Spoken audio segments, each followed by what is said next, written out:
pushing the water, and there's a jogger, actually. Look at this. Wow. The Florida man right there for you, Blake, jogging in the hurricane. Something in you has to wake up. And usually the only person that can wake it up is you. Be the hero of your own movie. If your life was a movie and it started now, forget about whatever financial disasters you've had, personal failures, relationship failures. What would the hero of your life's movie do right now? Do that. No passion. There's no motivation. There's no, oh my God, man, no. It's every day of your life just doing. No passion, no discipline, no motivation. All these words, I hate that so many people use these words now because it's watered. Where's passion when you're 300 pounds? Where's the motivation when you can't read and write? Where is it? So how did this happen? I just did. It was life and death. Either you live or you die. Which one do you want, Tom? That was the decision. In the corporate life and in the gym. But if you want something bad enough, you can't let anybody tell you you can't do something. I'll repeat that. If you want something bad enough, you can't let anybody tell you you can't do something, not even yourself.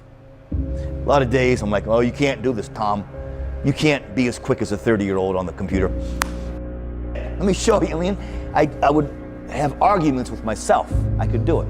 We define ourselves far too often by our past failures. We look at our past and we say, well, that's me. That's not you. You are this person right now. You're the person who's learned from those failures, and you can choose to be the hero of your own movie right now. Write down your goals. Write down things you want to improve. Write down things you won't tolerate from yourself. Write down things that you've done in the past that you never want to see yourself do again, and go forth. Everyone is jealous of what you've got. No one is jealous of how you got it. Everybody wants the view, but no one wants the climb. We're up here because of 4 a.m. We're up here because of 2-a-days or 5-a-days. We're up here because we had a dream and let nothing stand in our way. People see the trophies, but not the training ground. I have failed far more times than I've succeeded. Far more. You will never succeed more than you fail. That's not how it works. You know why? Because failure is a wonderful teacher. It's the only way to learn. You have to fail. Failure is a part of the process to becoming successful. So when you fail, it's a part of the process. Shit, who you know that gets it right all the time? That's impossible. You have to fail. Matter of fact, when you fail, be glad about it. Every time you fail, you're one step closer. The only way you're ever going to get to the other side of this journey is you have got to suffer to grow. To grow, you must suffer. Some people will get it and some people won't. Louis, a moment of pain is worth a lifetime of glory. Remember that. Do you think Michael Jordan was just interested in winning championships? You think Kobe Bryant was just interested in basketball? Those individuals are obsessed. Are you interested or are you obsessed? I became obsessed. I became obsessed with being the baddest mother God ever created. Am I that? I don't care. I believe it. And I was trying to tell him, once you become obsessed with something, obsessed, it's okay to be unbalanced for a while. The best at what you do, you have to be unbalanced to find every bit of energy and strength that you have to pull it off. Then you get balanced once you become great. Interested people watch obsessed people change the world. Everything counts. Everything that you do counts. The biggest mistake that people make is they think that only what they want to count counts. No. When you read a book, when you listen to an audio program, when you go to a course, when you go to bed early and get up early and you work, it all counts. And it's all going on the plus side of your ledger. But when you watch television, waste time, hang out, fool around, and so on, all of that counts as well. And it's going on the negative side of your ledger. If what you are doing is not moving you towards your goals, then it's probably moving you away from your goals. I've never really viewed myself as particularly talented. Where I excel is ridiculous sickening work ethic. You know, while the other guy's sleeping, I'm working. While the other guy's eating, I'm working. You're willing to shoulder more than your responsibility of life because you expect and demand something more of life. Champion's mentality, man. Hoping for a good result. You're demanding a motherfucker. You're going above and beyond what's expected in the gym, what normal people do. You do more than what's normal because you want more than a normal return of life's investment.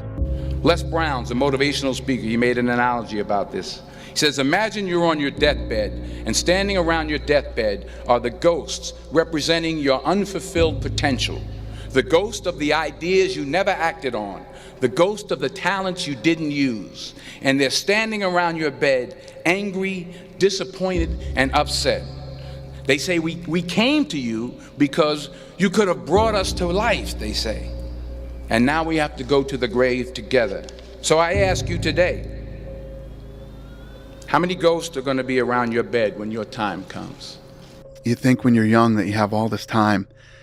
You have no time. There's no time. Every day when you get out of bed, life's standing right there to kick you in the face, man. Life is going to throw all kinds of crazy shit at you, right? You have to be ready for it, and you got to with it. You can't curl up into a ball. You can't run away from it. You can't hide. You have to take all this shit head on. Great things happen and really bad things happen, and you got to take it all in stride. And you got to pick yourself up the next day, strap your shoes back on, and get out there and go to war again. And you're going to fail, and you're going to fail, and you're going to fail, and you're going to fail, and then you're going to win. And that's life. Life without those challenges, it's just existence. Don't just exist. Go live. Bro, you gotta stop. You gotta stop with all this I can't catch a break. All the time you're complaining, you could be instead hustling. You could be instead chasing your dream. You could be instead figuring out what you're doing wrong, trying to improve certain aspects of your life, getting your together, reading a book, meditating, something. Nobody cares, you know? At the end of the day, nobody cares. What we're going through, how your body feels, nobody cares. We gotta do our job. And we emphasize that to each other again today. You know, hey, I got your back, you got mine, nobody cares, man, we gotta go. The winners always show up. They're willing to lose in order to gain. Big mental thing there, guys. This body, as great as you are, as sharp as you make the arsenal, it can't do anything if you don't have confidence in yourself. We all fall down in life. The question is, who gets back up? You go after and you give it all you have. If you lose, at least you tried, man. What would have had to have happened in a week for you to look back on that week with pride? Okay, maybe stop breaking promises to yourself. When you say, I'm going to wake up tomorrow at 7 a.m., and when the option comes to hit the snooze button, don't do it. There's one win that you've got for the day. That's action. Then the next day comes and you're back playing again, and you understand that life has this cyclical nature where it's, you know, what you do on Monday, it's fantastic, but then Tuesday is a bad day. But guess what? There's Wednesday. Yeah. So are we just supposed to live our lives like this the whole time? You know, versus just staying like this and understanding that it's really just a journey of evolution every day. It's just constant improvement, constant curiosity, constantly getting better. The results don't really matter. It's the figuring out that matters. Yeah, and we all get obsessed about the results. Yeah. Like we get obsessed about like the output, yeah, not the input, of not figuring it out and not like changing things. What you said, trial and error, like the experimenting. Yeah. We forget to do that. I was not always this strong guy you see. I went through a lot of hard times in my life to get here today. All I wanted to be was an uncommon man. In my whole life, I was not that. Much worse than that. So I came home one day from working at a job called Ecolab where I sprayed for cockroaches. Made $1,000 a month, weighing 300 pounds. And I got home and I watched a show on Discovery Channel of guys carrying boats and logs, Navy SEAL training. And I decided to make a change in my life. And I called the recruiter up and he asked me these questions. You had to meet a certain age, like a certain height and weight limit. I was 6'1" and 300 pounds. He laughed at me. 7 other recruiters laughed at me. One recruiter finally said, "Come on in, I'm too busy to talk to you on the phone." He didn't know how much I weighed.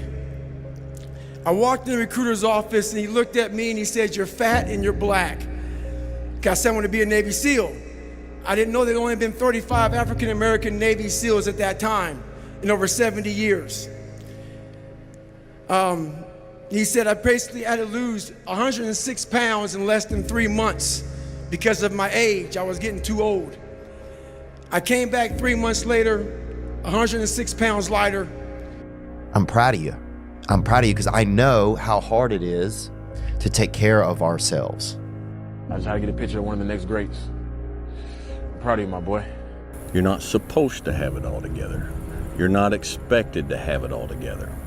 Anybody looks at you at 26, 27, 28 years old and says, "Hey man, what's wrong with you? How come you don't have everything figured out?" They're a fool. Knowledge and experience and wisdom takes time. Wisdom comes from experience, and experience takes time. The more experience you have, the more you learn from that experience, the wiser you can get. If you haven't lived long enough to have a broad enough portfolio of experience, then you can't expect to have knowledge and wisdom. The question is, do we believe we can become it? Without that belief, every journey, how bad do you want it? There's two options: to continue forward, pushing upward. And if you do, that dream is given birth, and forever you will live in the reality of it. If you stop, quit, throw in the towel, I promise you there's no distance you can travel far enough to find that dream again. For it is dead. And in its death, it's replaced by regret. Right now, it's your choice. Yeah, nothing changes and nothing changes, man. In order for something to change, there needs to be change. The unfulfilled potential is the story of most people's lives. It is. It is. And it could have been the story of mine. And I tell a lot of people go, "What's your biggest fear in life?" And my biggest fear, honestly, was, let's say this. Let's say, I don't care if you believe in God or not. I don't care. So let's just play a game with me. Let's say you're God. And we have a big long line of people. And I made it to heaven. I'm 75 years old. I'm 300 pounds. I made it to heaven. I worked for Ecolab my entire life, spraying for cockroaches. That's what I did. But I'm dead. I'm in heaven now. And you're judging us all now.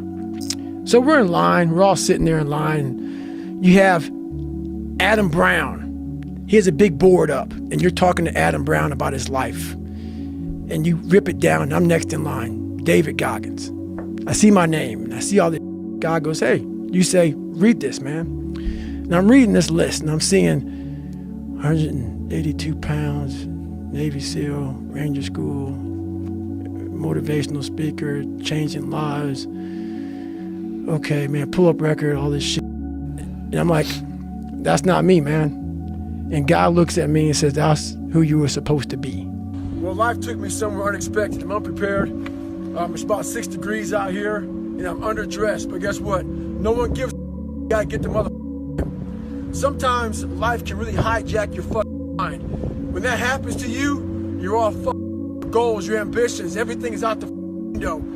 In life, we all go through different things. Sometimes your girlfriend or boyfriend breaks up with you. Guess what? Get the over it. They no longer want you. Maybe you failed a test in school. You worked your ass off. Guess what? You failed the test. Get over it. Move past it. Learn to not let life hijack your brain. At work, you've been working your ass off for that new promotion. You don't fuck someone else does. Maybe they kiss better ass than you do. Guess what? Get over it. Life will hijack your mind if you let it. Don't allow all these things to make you a lesser person. You must own your mind. Don't let life own yours. I failed.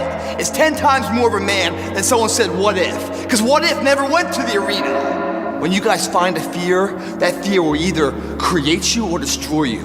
I love fear, and the reason why, behind every fear is a person you want to be. Fear is self-imposed, meaning it doesn't exist. You create it, you can destroy it too. It's an intangible. If you face your fears, guys, you will realize it's not that big. And once you face it, you go, "Oh my God, man, I spent all this time running from it. It was so small. If I just faced it, my God, not only did I face it, I beat it back, energy's never lost, transferred. that negative energy, that fear is destroyed. It comes back in as confidence. You're like, what else am I capable of? What else am I holding my back from that I'm capable of more? What am I running from I don't need to? What else can I overcome? You face your fears, you become the person you want to be. You run from your fears, you're not living. You're alive, but you're not taking the freedom.